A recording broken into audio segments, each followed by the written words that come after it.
একবার একদল লোক রাসূলের সাথে সাক্ষাৎ করার জন্য দূরবর্তী এলাকা থেকে মদিনা শরীফে আগমন করেছিল। দুপুরের সময় ছিল। রাসূল তার বিবিগণের কামরার ভিতরে বিশ্রাম করতেছিলেন। এমতাবস্থায় তারা কামরাগুলির বাইরে দাঁড়িয়ে রাসূলকে ডাকতেছিল, ইয়া মুহাম্মদ উখরুজ ইলাইনা। এর অর্থ হলো, হে মুহাম্মদ সাল্লাল্লাহু আলাইহি ওয়াসাল্লাম, আপনি ঘর থেকে বের হয়ে আসুন, আমরা আপনার সাথে সাক্ষাৎ করতে এসেছি। এই যে তারা এভাবে রাসূলকে ডাকলো, এর প্রতিবাদে আল্লাহ সূরা হুজুরাতের ৪ নম্বর এবং ৫ নম্বর আয়াত নাজিল করলেন। আয়াত নাজিল করে রাসূলের দরবারের কতগুলি আদব রাসূলের উম্মতকে শিক্ষা দিয়েছে। আজকাল অনেকেই নবীর দরবারের আদবের কথা বলেন, কিন্তু নবীর দরবারে কিভাবে আদব রক্ষা করতে হবে এটা কি কোনো মানুষের মন গড়া যুক্তি মতে হবে না কোরআন হাদিসের বিবরণ মতে? সূরা হুজুরাতের ১ম নম্বর আয়াত থেকে ৫ নম্বর আয়াত পর্যন্ত প্রত্যেকটা আয়াতে আল্লাহ শুধু নবীর দরবারের আদব শিক্ষা দিয়েছেন। এই কথাটা আপনারা মনে রাখতে পারেন, কোরআনের আয়াতের অর্থ বুঝেন আর না বুঝেন। সূরা হুজুরাতের ১ম আয়াত থেকে ১ নম্বর আয়াত থেকে ৫ নম্বর আয়াত পর্যন্ত প্রত্যেকটা আয়াতে আয়াতে আল্লাহ শুধু নবীর দরবারের আদব শিক্ষা দিয়েছেন। তাহলে নবীর দরবারের আদব কিভাবে রক্ষা করতে হবে আল্লাহ কোরআনে বলেছেন কিনা? কোরআনে বলেছেন। সত্যই যারা নবীকে সম্মান করতে চায়, মর্যাদা দিতে চায়, আল্লাহ কোরআনে যেভাবে শিক্ষা দিয়েছেন সেভাবেই দিতে হবে। কারো মন গড়া যুক্তি এখানে গ্রহণযোগ্য নয়। প্রত্যেকটা আয়াতে আল্লাহ নবীর দরবারের কি কি আদব শিক্ষা দিলেন এর বিস্তারিত আলোচনা করার মতো সময় সুযোগ এই মুহূর্তে আমার হাতে নাই। শুধু ৪ নম্বর এবং ৫ নম্বর আয়াতে আল্লাহ নবীর দরবারের কি কি আদব শিক্ষা দিলেন সেটা আমি আপনাদের সামনে সংক্ষেপে তুলে ধরার চেষ্টা করছি। এরা নবীর কামরার বাইরে দাঁড়িয়ে ডাকতেছিল, ইয়া মুহাম্মদ উখরুজ ইলাইনা, হে মুহাম্মদ সাল্লাল্লাহু আলাইহি ওয়াসাল্লাম, আপনি ঘর থেকে বের হয়ে আসুন। আল্লাহ এর প্রতিবাদ করে শিক্ষা দিয়েছেন যে আমার নবীকে তোমরা ইয়া মুহাম্মদ বলে ডাকবে না কোনোদিন, নাম ধরে ডাকবে না কোনোদিন। তোমাদের নবীকে তোমরা উম্মত হয়ে নাম ধরে ডাকবে দূরের কথা, আমি আল্লাহ নিজেও কোরআনের কোন আয়াতে নবীকে নাম ধরে ডাকি না। অন্যান্য নবীকে আল্লাহ কোরআনের নাম ধরে ডাকছেন। আদম আলাইহিস সালামকে আল্লাহ কোরআনের বিভিন্ন আয়াতে বলেছেন ইয়া আদম, ইয়া আদম অর্থ ও আদম। নূহ আলাইহিস সালামকে আল্লাহ কোরআনের আয়াতে বলেছেন ইয়া নূহ, এর অর্থ হলো ও নূহ আলাইহিস সালাম।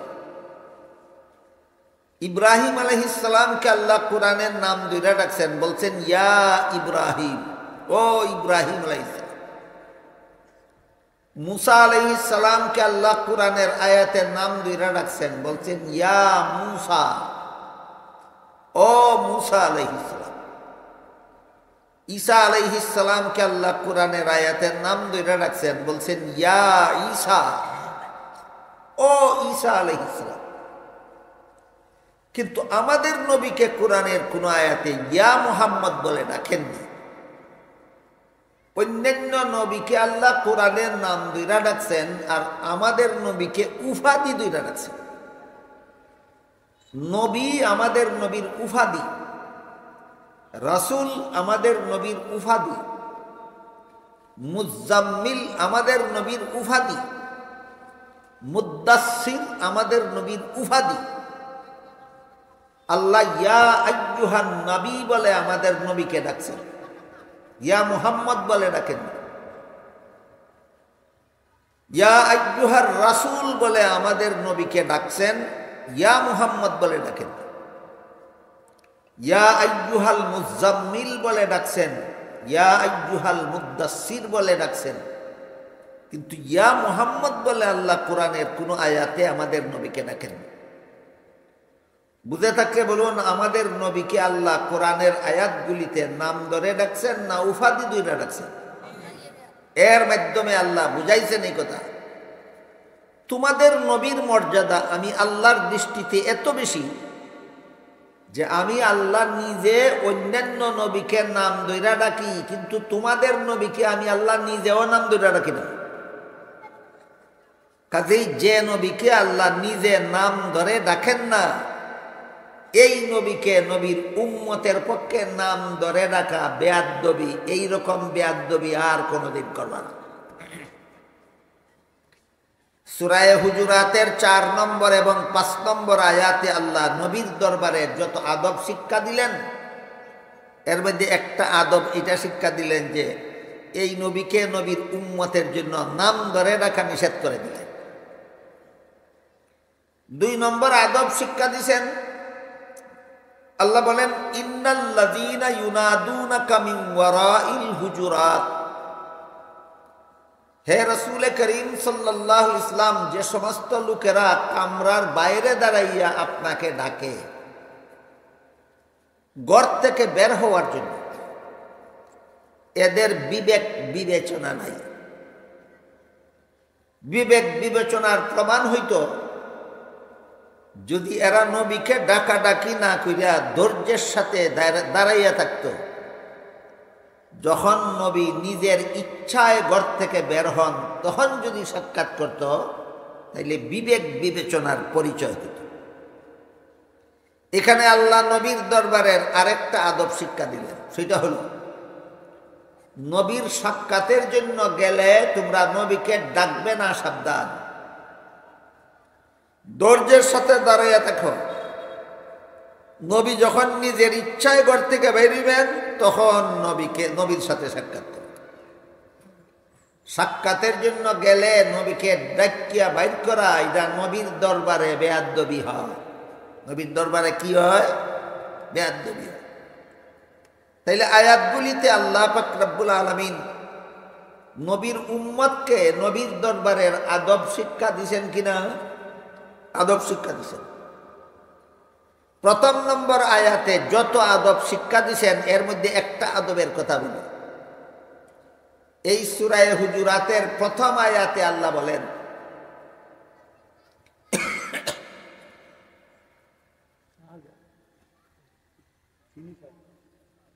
ইয়া আইয়ুহাল্লাযীনা আমানু লা তুকদ্দিমু বাইনা ইয়াদাইল্লাহি ওয়া রাসূলিহি, হে ঈমানদারগণ, তোমরা আল্লাহ এবং আল্লাহর রাসূলের আগে বাড়বে না, সাবধান। আল্লাহর আগে বাড়ার বিভিন্ন ব্যাখ্যা আছে, রাসূলের আগে বাড়ার বিভিন্ন ব্যাখ্যা আছে। এর মধ্যে আল্লাহর আগে বাড়ার একটা ব্যাখ্যা হইল, আল্লাহ বিধান দিয়েছেন একটা, বান্দা কাজ করে আরেকটা, সে আল্লাহর আগে বাড়ল। যেমন আল্লাহ বিধান দিয়েছেন ব্যবসা হালাল, সুদ হারাম। বান্দা যদি সুদের কারবারে জড়িত হয় তাইলে আল্লাহর হারাম মানল না লঙ্ঘন করল? আল্লাহর আগে বাড়ল। আল্লাহর বিধানের বিরুদ্ধে কোনো কাজ করলে আল্লাহর আগে বাড়া হয়। সূরা হুজুরাতের 1 নম্বর আয়াতে আল্লাহ বলেছেন এইভাবে তোমরা আল্লাহর আগে বাড়বে না, সাবধান। বুঝে থাকতে বলুন তো, আপনারা যে সমাজে বাস করেন এই সমাজের কোনো মুসলমান আল্লাহর আগে বাড়েনি, আল্লাহর বিধানের বিপরীত কাজকর্ম করেনি।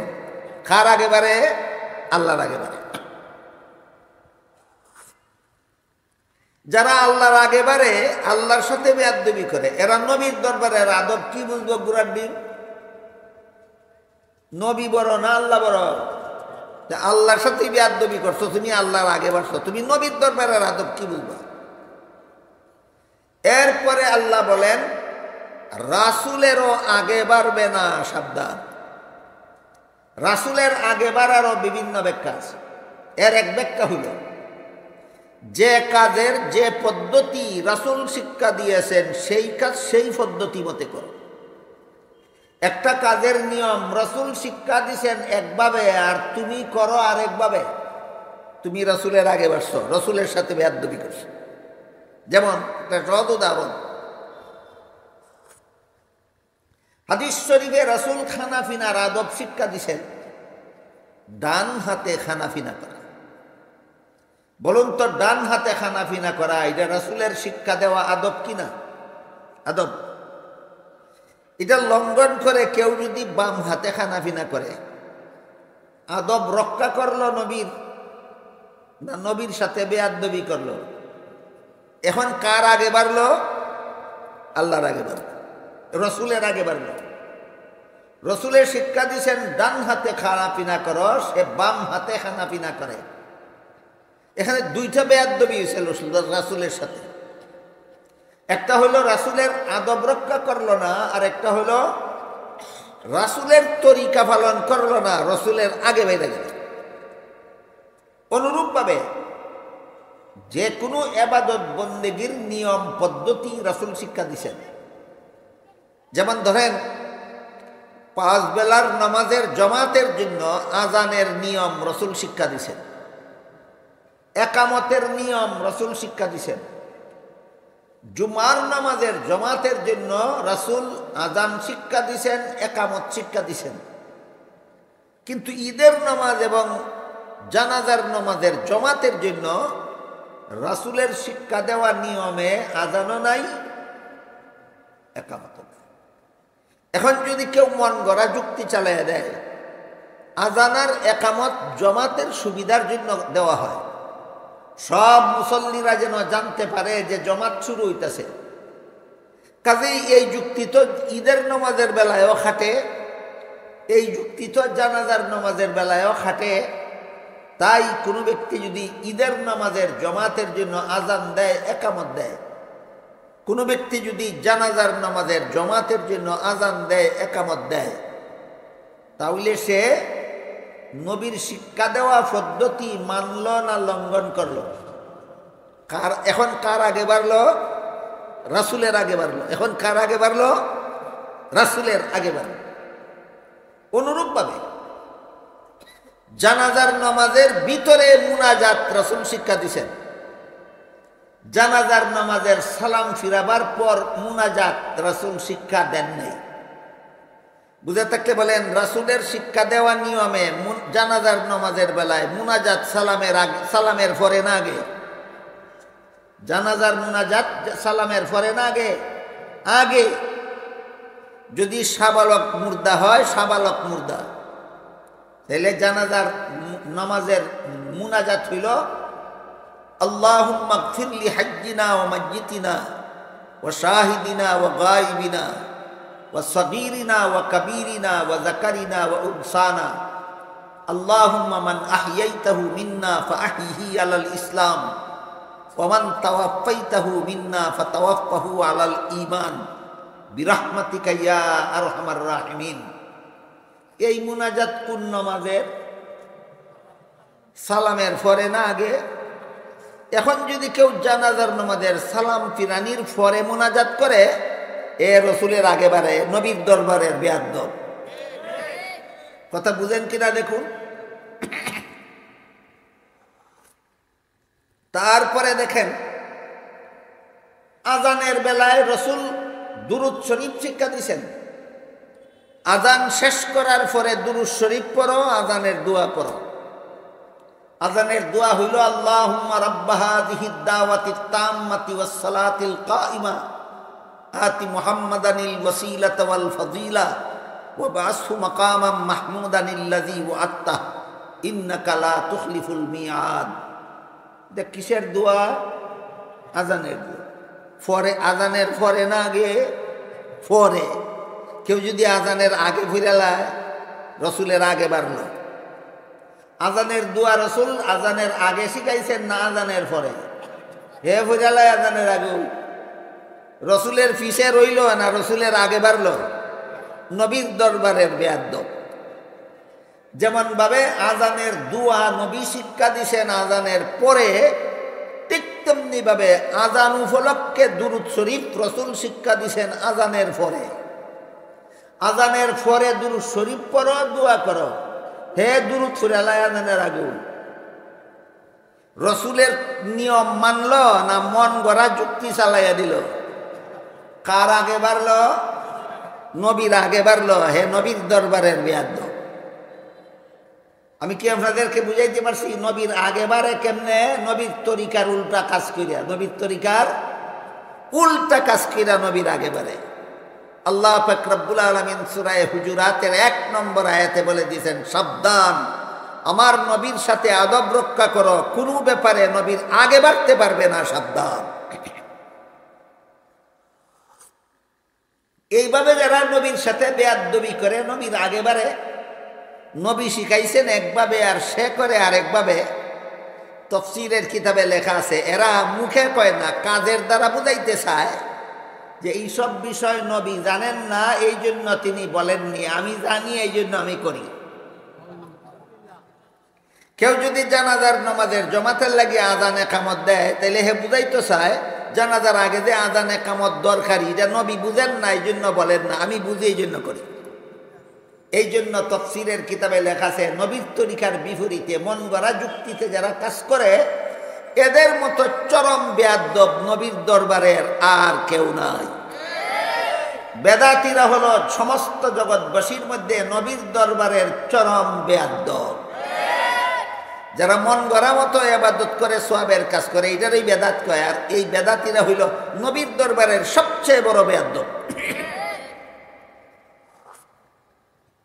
এই জন্য আল্লাহ পাক রব্বুল আলামিন সূরা হুজুরাতের প্রথম আয়াতে নবীর দরবারের কিছু আদব শিক্ষা দিয়েছেন, দ্বিতীয় আয়াতে নবীর দরবারের কিছু আদব শিক্ষা দিয়েছেন, তৃতীয় আয়াতে নবীর দরবারের কিছু আদব শিক্ষা দিয়েছেন, চতুর্থ আয়াতে নবীর দরবারের কিছু আদব শিক্ষা দিয়েছেন, 5 নম্বর আয়াতেও নবীর দরবারের কিছু আদব শিক্ষা দিয়েছেন।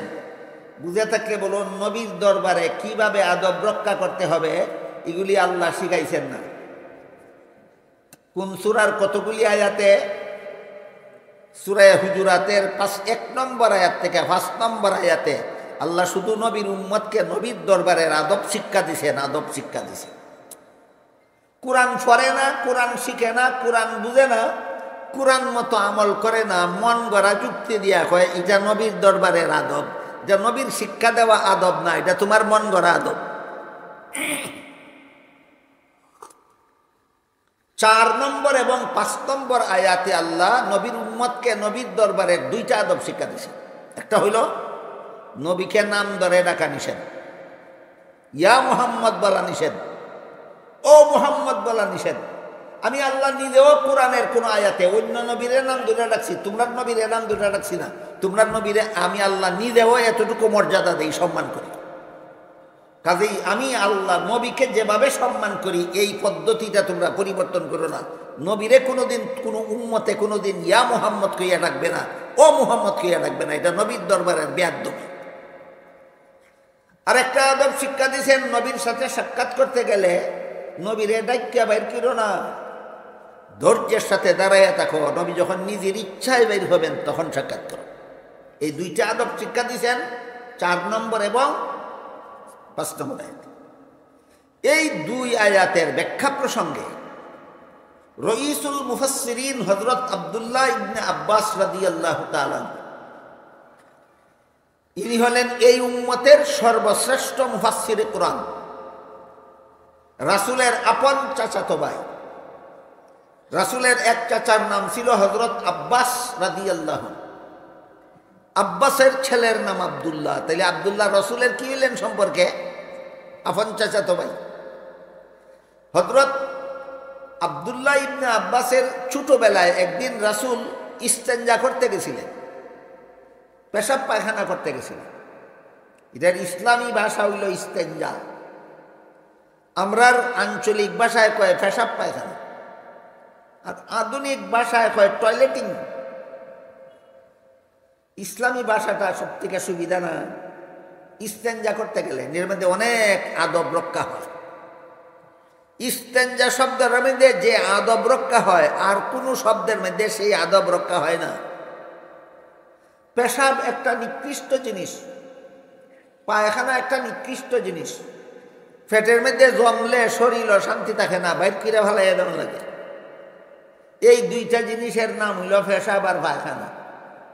মুখ দিয়ে উচ্চারণ করলে সুবিধা না উচ্চারণ না কইরা বলতে পারলে সুবিধা? মুখ দিয়া ই পেশাবের নাম উচ্চারণ না কইরা, মুখ দিয়া পায়খানার নাম উচ্চারণ না কইরা পেশাব পায়খানা বুঝানির মতো যে শব্দ ইসলাম ধর্মে ব্যবহার হয়, শব্দটার নাম ইস্তেঞ্জা।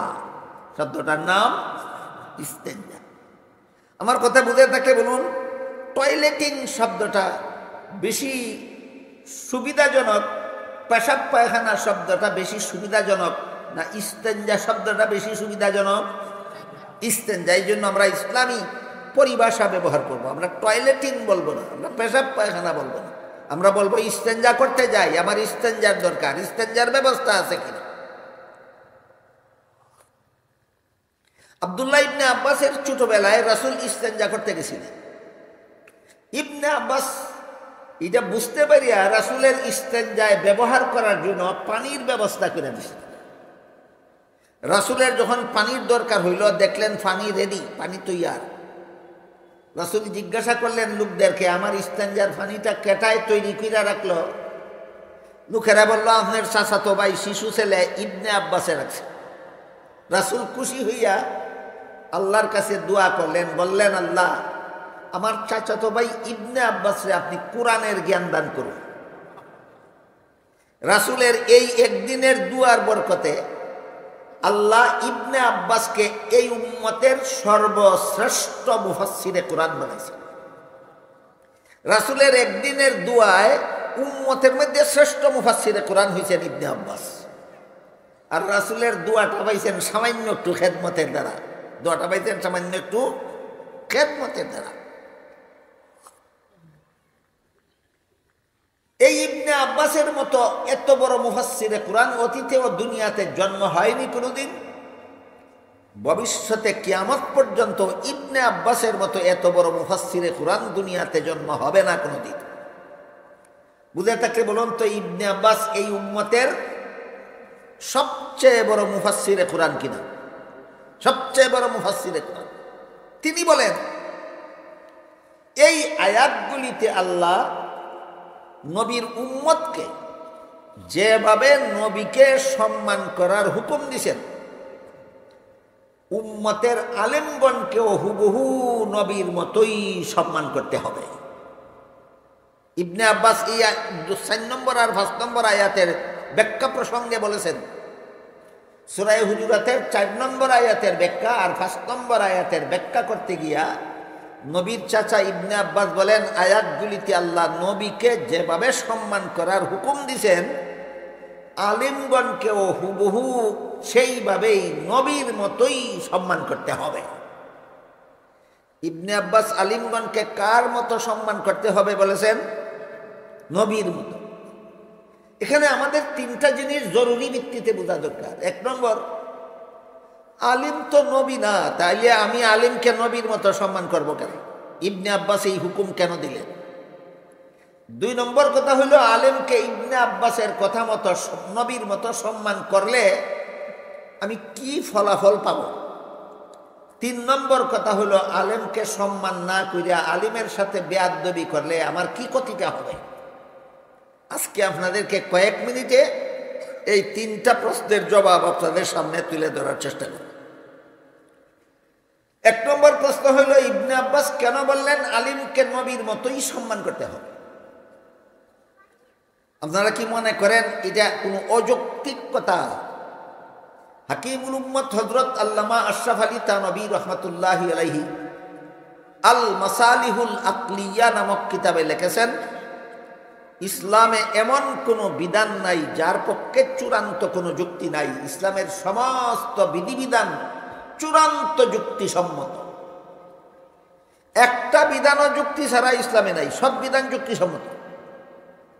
তাইলে ইবনে আব্বাস যে বললেন আলিমকে নবীর মতো সম্মান করতে হবে, এইটার কোনো যুক্তি নাই। সব বিধানের যদি যুক্তি দেখে তাইলে এই বিধানের যুক্তি নাই? অবশ্যই যুক্তি আছে।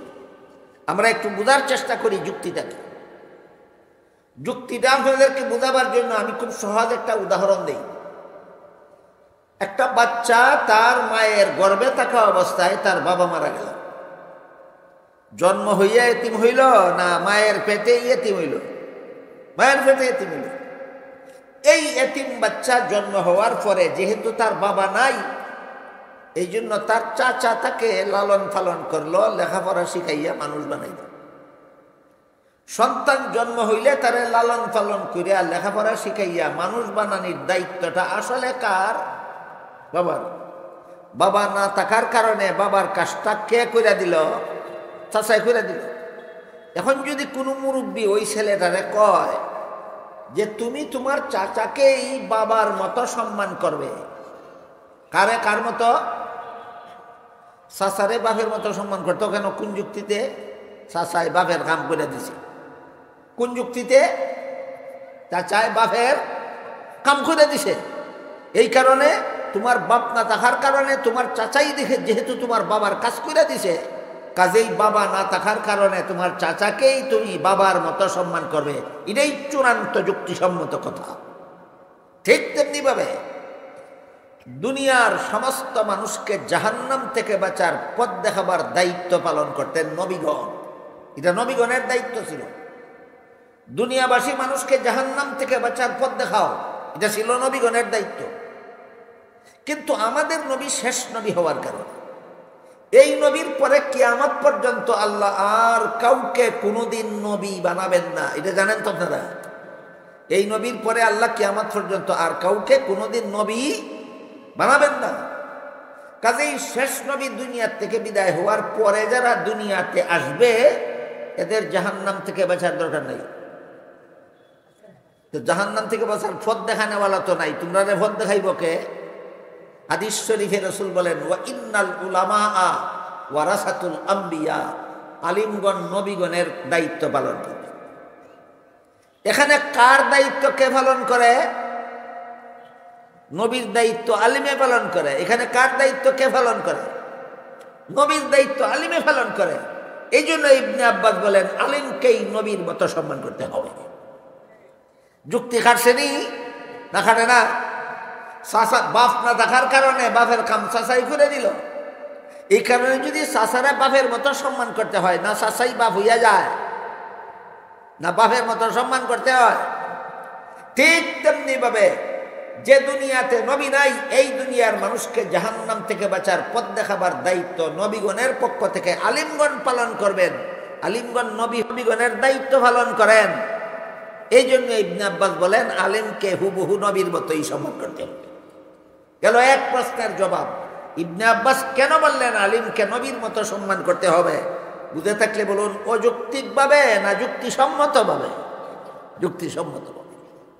2 নম্বর প্রশ্ন, ইবনে আব্বাসের ব্যাখ্যা মতো, তফসির মতো আমরা যদি আলেমকে সম্মান করি তাহলে কি ফলাফল পাব? আর যদি সম্মান না করি, আলেমদের সাথে বেয়াদবি করি, আলেমদের সাথে দুর্ব্যবহার করি, আলেমকে অন্তর দিয়া ঘৃণা করি, তাহলে আমাদের ক্ষতিটা কি হবে? এই 2 প্রশ্নের জবাব। একটা ঘটনার দ্বারা মুফাসসিরিনে কেরাম এক ঘটনার দ্বারা দলিল দিয়া 2 প্রশ্নের জবাব দিছেন। ঘটনা হইল মিশরের রাজা ফেরাউন আর ফেরাউনের বিবি আসিয়ার ঘটনা। কোন 2 জনের ঘটনার মধ্যে 2 প্রশ্নের জবাব? ফেরাউনের। মিশরের রাজা ছিল ফেরাউন আর রাজার বিবির নাম ছিল আসিয়া।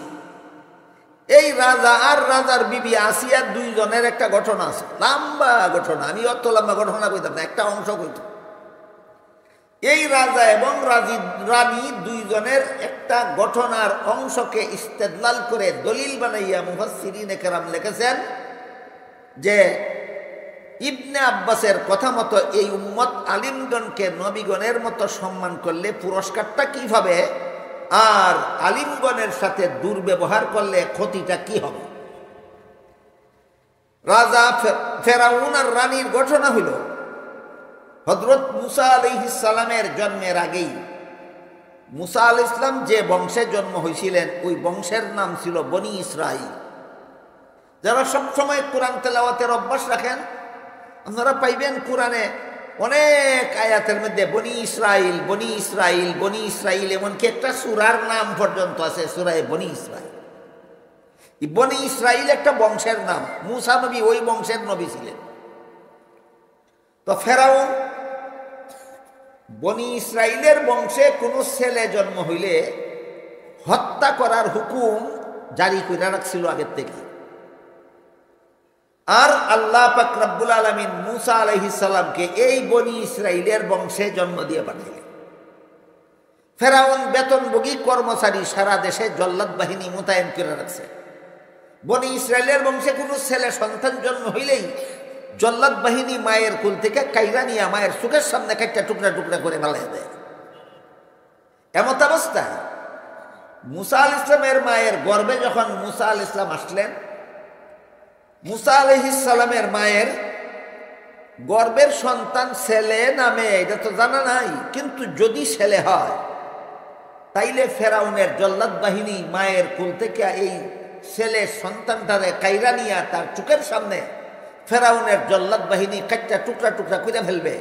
এই চিন্তায় মুসা নবীর গর্ভবতী মা আহার নিদ্রা বন্ধ হয়ে গেল, সারা রাত ঘুম হয় না গর্ভের সন্তানের চিন্তায়, সারা দিন দানা পানি চলে না গর্ভের সন্তানের চিন্তায়। যদি ছেলে হয় তাইলে তো জল্লাদ বাহিনী কাটলে। এই অবস্থায় আল্লাহ মুসা আলাইহিস সালামের মায়ের কাছে ওহী পাঠাইলেন। এটা এক বিশেষ ধরনের ওহী। নবীগণের কাছে যেই ধরনের ওহী আসে সেই ধরনের ওহী নয়। তাফসীরের ভাষা আপনারা হয়তো সকলে বুঝবেন না।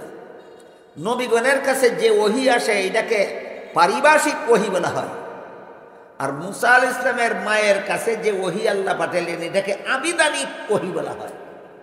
আমার কথা বুঝে থাকলে বলেন, মুসা নবীর মায়ের কাছে আল্লাহ যে ওহী পাঠাইলেন নবীগণের কাছে সেই ওহী আসে না ভিন্ন ধরনের?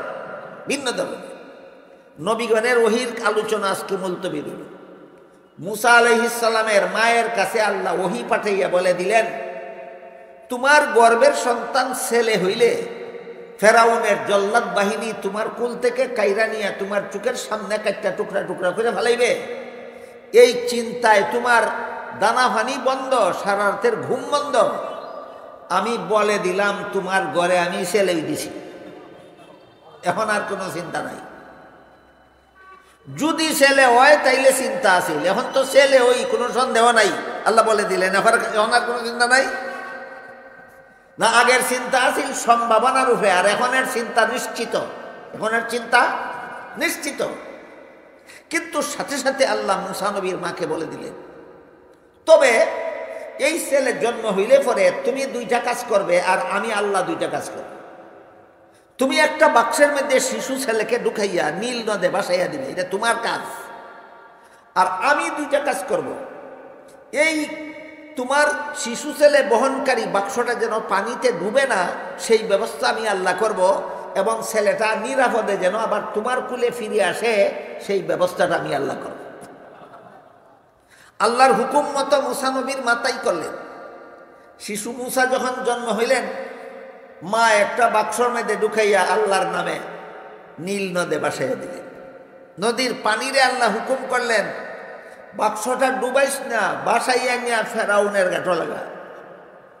আমরা দেশের ভাষায় কয় যেখানো বাঘের বয় এখানেই রাইতে হয়। যে ফেরাউনে খাইটা লইবার লাগি জল্লাদ বাহিনী মোতায়েন করছে, এই ফেরাউনের গাঁটো নিয়ে লাগা, আমি জগৎবাসীকে দেখাইয়া দিব রাখে আল্লাহ মারেকে। আল্লাহর হুকুমে দরিয়ার পানি নদীর পানি বাক্স না ডুবাইয়া বাসাইয়া নিয়ে ফেরাউনের গাঁটে লাগাই। এই সময় ফেরাউনের গাঁটে ফেরাউনের বিবি আসিয়ার কিছু বান্দি দাসী দোয়া মুসার কাজ করতেছিল।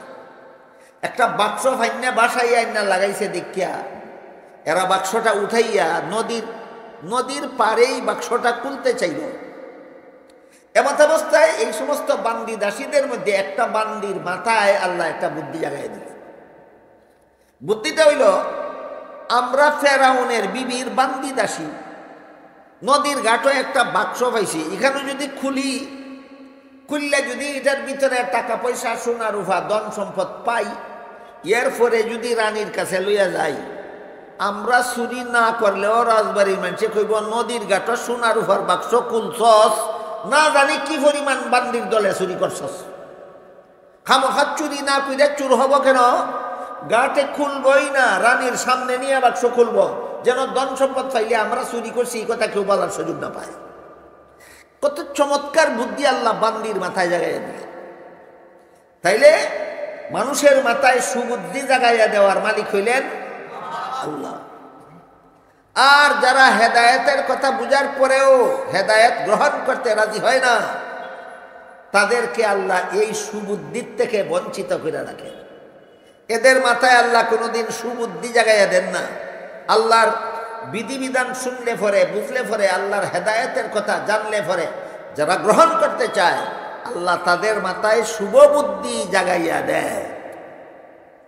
এই বান্দির পরামর্শ মতো অন্যান্য সমস্ত বান্দিরা বাক্সটা নিয়ে রাজার বাড়ির ভিতরে রানীর সামনে গেল। গিয়া কইল যে এমনি এমনি আমরা একটা বাক্স পাইছি। বলেন তো রানীর নাম কি? রানীর নাম আসিয়া। আসিয়ার সামনে বান্দিরা বাক্সটা খুলল। বলেন কাহিনী বুঝে থাকলে বাক্সর মধ্যে কি পরিমাণ সোনা রূপা ভাইল, ধন সম্পদ, টাকা পয়সা, না একটা লাওয়ারিস ছেলে। লাওয়ারিস কে তার মা, কে তার বাবা, কই তার বাড়িঘর কেউ জানে না, এটা লাওয়ারিস কয়। এই ধরনের লাওয়ারিস ছেলে নদীর পানি দিয়ে ভাসছে আইয়া রাজার গাটো লাগছে, খবর মুহূর্তে সমস্ত মিশরে ছড়াইয়া গেল। খবর জল্লাদ বাহিনীর কানে। চুরি সাক্ষ্য লইয়া জল্লাদ বাহিনী আইয়া রানীর দরবারে হাজির হইয়া গেল। আমরা শুনছি তোমার গাটো একটা লাওয়ারিস ছেলে আইয়া লাগছে, নিশ্চয়ই বনি ইসরায়েলের ছেলে হবে। আমরা রাত থেকে বাঁচানির লাগি ছেলেরে গাটো ফেলাই দিছে, ছেলেরে নদীর ফেলাই দিছে। কাজেই ছেলে যখন ধরা খাইছে আর রক্ষা নাই, এই শিশু আমাদের হাওলা করো, আমরা তারা খেতে লাগবে। তখন ফেরাউনের বিবি আসিয়া রাজার জল্লাদ বাহিনীরে কইল, এই ছেলেটা আমার মোহব্বত লাগে, তোমরা রে কাটতে দিতাম না, আমি এই ছেলেটারে লালন পালন করব। ঘটনার এই অংশে আইসা মুফাসসিরিনে কেরাম তাফসীরের কিতাবে লিখেছেন, এই যে ফেরাউনের বিবি আসিয়া একটা কথা বলছিল, আমার মোহব্বত লাগে, এই একটা কথা, একটা কথার কারণে আল্লাহ ফেরাউনের বিবি আসিয়াকে এত বড় হেদায়েত দান করেছিলেন। মরণের সময় বিবি আসিয়া জান্নাতের ঠিকানা দেখে দেখে হাসতে হাসতে মরণ হয়েছে। ঠিক তেমনি ভাবে ওই যে একটু আগে বলা হইল ইবনে আব্বাসের কথা, নবীগণের বেলায় যেই কথা আলেমগণের বেলায় সেই কথা, নবীগণের বেলায় যেই কথা আলেমগণের বেলায় সেই কথা। তাই তাফসীরের কিতাবে লেখা আছে, শিশু মুসাকে মোহব্বত লাগে বলার কারণে বিবি আসিয়ার যে এত বড় ইমানের দৌলত নসিব হইল, কিয়ামত পর্যন্ত যে সমস্ত মানুষের অন্তরে আলেমদের প্রতি মোহব্বত থাকবে, এদেরও মরণকালে বিবি আসিয়ার মতো ইমানদার অবস্থায় মরণ হবে। 2 নম্বর প্রশ্নের জবাব, ইবনে আব্বাস বলেছিলেন আলিমকে নবীর মতোই সম্মান করতে হবে। কারণ হইল আলিমগণ নবীগণের দায়িত্ব পালন করেন। 2 নম্বর প্রশ্ন ছিল, ইবনে আব্বাসের কথায় যদি আমরা আলিমগণকে নবীগণের মতো সম্মান করি, তাহলে আমরা সুফলটা কি পাবো? তাফসীরের কিতাবে জবাব লেখা আছে, বিবি আসিয়ার মতো ইমানদার অবস্থায় মরণ হবে। যারা যারা আলিমগণকে মহব্বত করবে, ইবনে আব্বাস যেইভাবে বলেছেন সেইভাবে আলিমগণকে সম্মান করবে, তাফসীরের কিতাবে লেখা আছে এদের মরণ হবে বিবি আসিয়ার মতো ইমানদার অবস্থায়। যখন বিবি আসিয়া বললেন আমার মহব্বত লাগে, আমি লালন পালন করব, তখন ফেরাউনের জল্লাদ বাহিনী কয়, তোমার মহব্বত লাগলেই আমরা তোমারে লালন পালন করার অনুমতি দিতে পারি না। রাজার বেতন খাই এটারে কাটতে ফেলার জন্য, কাজেই আমরা আমাদের দায়িত্ব পালন করতে হবে। বিবি আসিয়া জল্লাদ বাহিনীরে কইল, রাজা তো আমার স্বামী, ওই যার হুকুমে তোমরা কাটতে ফেলতে চাও সে তো আমার স্বামী।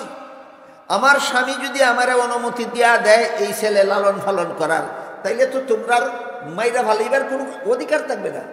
জল্লাদ বাহিনী মানলো, হ্যাঁ এটা ঠিক আছে, আমরা রাজার হুকুমে কাটতে চাই, রাজা যদি তোমার কয় এই ছেলেটা তুমি ভালো বাধা নাই, তাহলে আমরা কাটবো না, আমরা চলে যাব। তবে আমরা দাঁড়াইয়া থাকা অবস্থায় তুমি রাজারে জিজ্ঞেস করে ফেলো অনুমতি দেয়নি না দেয় না, দিলে থইয়া যাইব, না দিলে মেরে ফেলাইব। এই বলে জল্লাদ বাহিনী ছুরি চাক্কু নিয়ে দাঁড়াইয়া রইল। আর বিবি আসিয়া লাওয়ারিস শিশু ছেলেকে নিয়ে ফেরাউনের কাছে গেল, যা কাহিনী সবটা কইল যে আমি কইছি আমার মহব্বত লাগে, লালন পালন করব, তোমার জল্লাদ বাহিনী তোমার অনুমতি ছাড়া দেয় না, বলো তুমি অনুমতি দাও কিনা।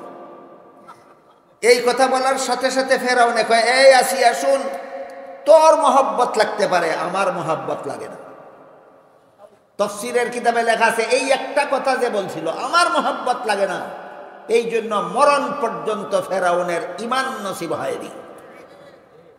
ঠিক তেমনি ভাবে নবীর বেলায় যেই কথা, আলিমগণের বেলায় সেই কথা।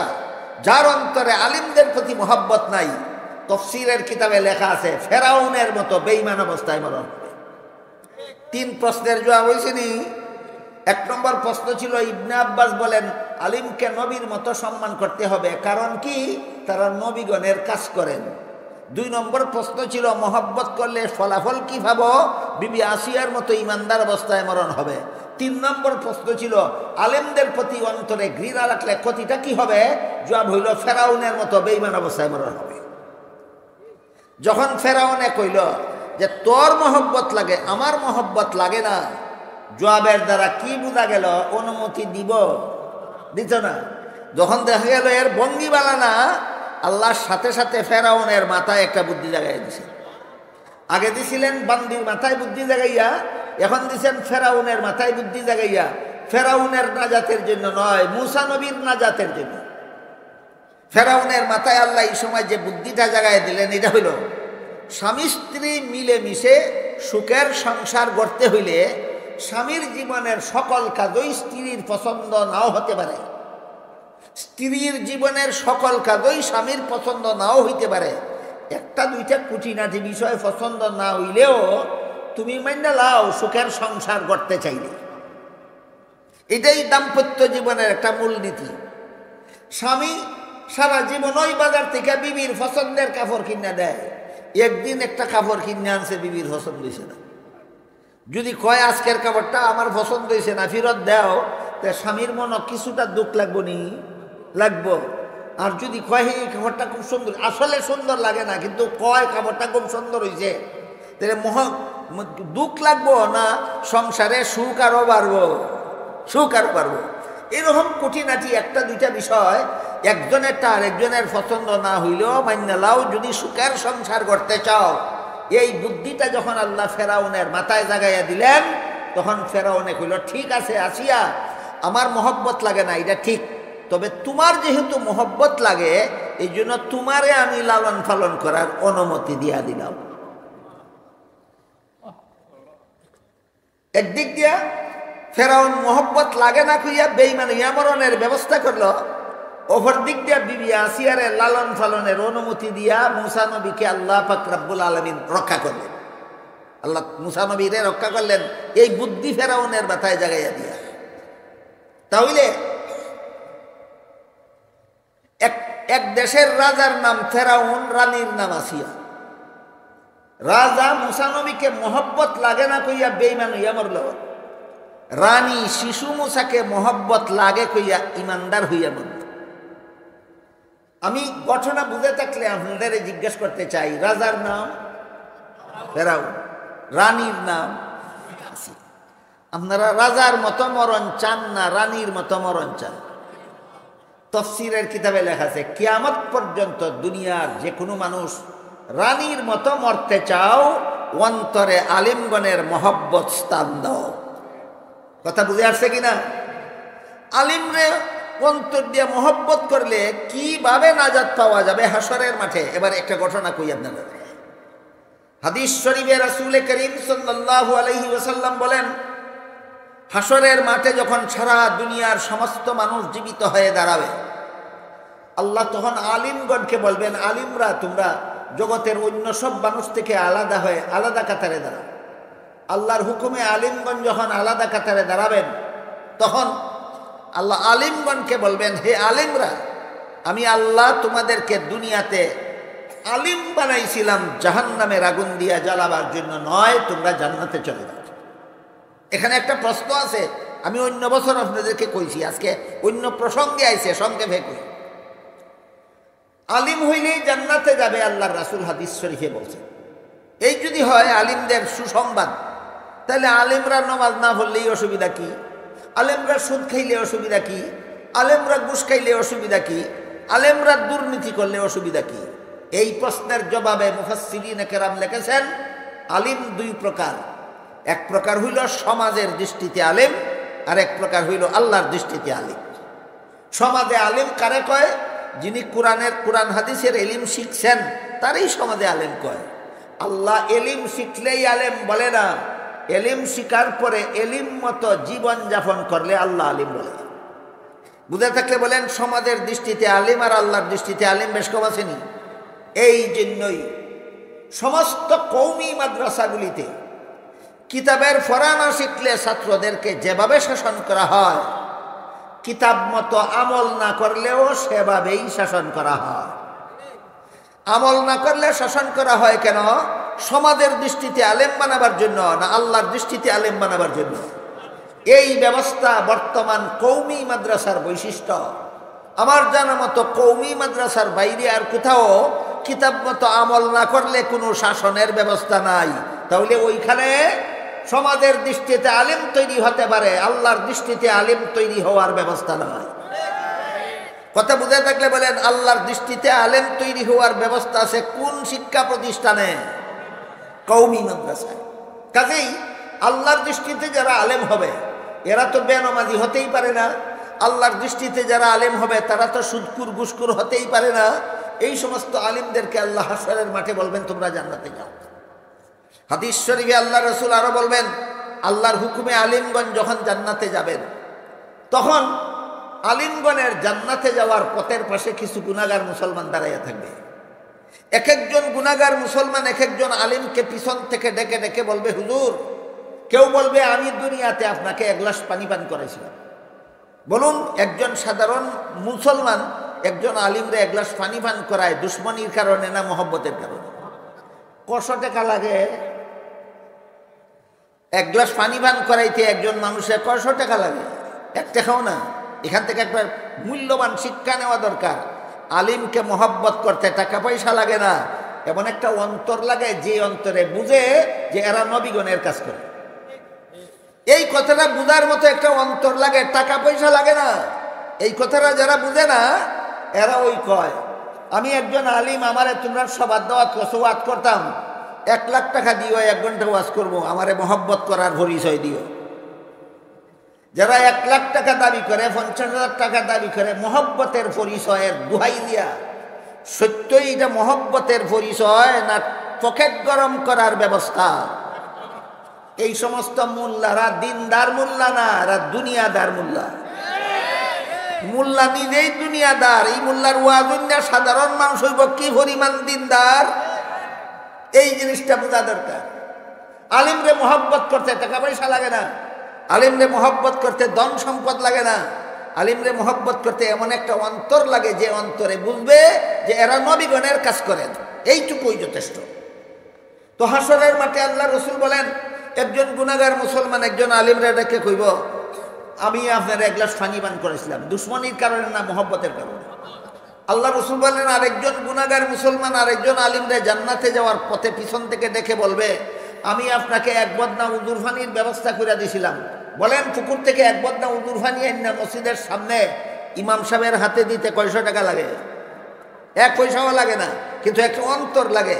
মনে রাখবেন, আজকের থেকে নবীকে মহব্বত করতে যেমন টাকা পয়সার দরকার ছিল না, শুধু নবীর তরিকা অনুসরণের দরকার ছিল, ঠিক তেমনি ভাবে আলেমকে মহব্বত করতে টাকা পয়সার দরকার না।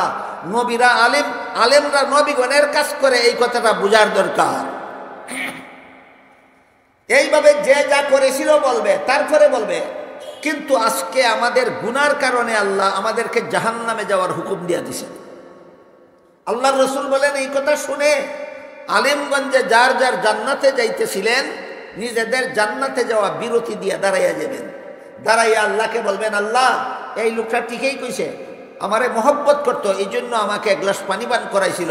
ওই লোকটা ঠিকই বলছে, আমাকে মহব্বত করতো, এই জন্য আমাকে এক বদনা উদুর পানির ব্যবস্থা করে দিয়েছিল। আল্লাহ বলবেন, হে আলেমরা শোনো, এদের গুনার কারণে আমি হুকুম দিছি জাহান্নামে যাইতো, কিন্তু তোমরা যেহেতু সাক্ষী দিতেছ, তোমরা মহব্বত করতো, তোমাদের সাক্ষীর কারণে আমি এদেরকে মাফ করে দিলাম। আলেমরা তোমরাও জান্নাতে যাও, দুনিয়াতে যে সমস্ত গুনাহগার মুসলমানে তোমরা মহব্বত করতো, এদেরকে সাথে নিয়ে যাও। বুঝে থাকলে বলেন তো, কত লাখ টাকা খরচ করিয়া জান্নাতি হইল? না এক গ্লাস পানি পান করাইয়া মহব্বতের পরিচয় দিয়া, এক বদনা উদুর পানির ব্যবস্থা করে মহব্বতের পরিচয় দিয়া জান্নাতি হইল। তাইলে একজন আলিমরে এক গ্লাস পানি পান করাইয়া মহব্বত করলেও যদি জাহান্নামের শাস্তি মাফ হইয়া যায়, একজন আলিমকে এক বদনা উদুর পানি দিয়া মহব্বতের পরিচয় দিলেও যদি জাহান্নামের শাস্তি মাফ হইয়া যায়, তাইলে যেই মাদ্রাসায় আলিম তৈরি হয়, এই মাদ্রাসায় 1000 ইট দিলে এক গ্লাস পানির থেকে কম দিল, এক ব্যাগ সিমেন্ট দিলে এক গ্লাস পানির থেকে কম দিল, 1 মণ রড দিলে এক গ্লাস পানির থেকে কম দিল, না লক্ষ গুণ বেশি দিল? বেশি দিল। আমার কথা বুঝে থাকলে বলেন, একজন আলিমকে এক গ্লাস মহব্বত করে এক গ্লাস পানি পান করাইলে যদি জাহান্নামে যাওয়ার হুকুম হওয়ার পরেও মুক্তি পাওয়া যায়, তাহলে যেই মাদ্রাসায় আলিম তৈরি হয়, এই মাদ্রাসায় যার যার সামর্থ্য মতো আপনারা যে বৎসরে বৎসরে আসেন এবং যার যার তৌফিক মতো দান করে যান, এটা কি হাসরের মাঠে না যাতে উসিলা হবে না? এই জন্য আমি চাই আপনারা আলেম মাদ্রাসার এই যেখানে আলিম তৈরি হয়, আলিম তৈরি হওয়ার প্রতিষ্ঠান মাদ্রাসায় যার যার তৌফিক মতো যে যা দিতে পারবেন, বাকি হইলে বাকি লেখাইবেন, নগদ পারলে নগদ দিবেন। কয়েক মিনিট আমি বসে অপেক্ষা করবো, 2-3 মিনিট, 2-3 মিনিটের ভিতরে আপনারা এই কাজটা সমাধান করেন, আমি বসা আছি ইনশাআল্লাহ।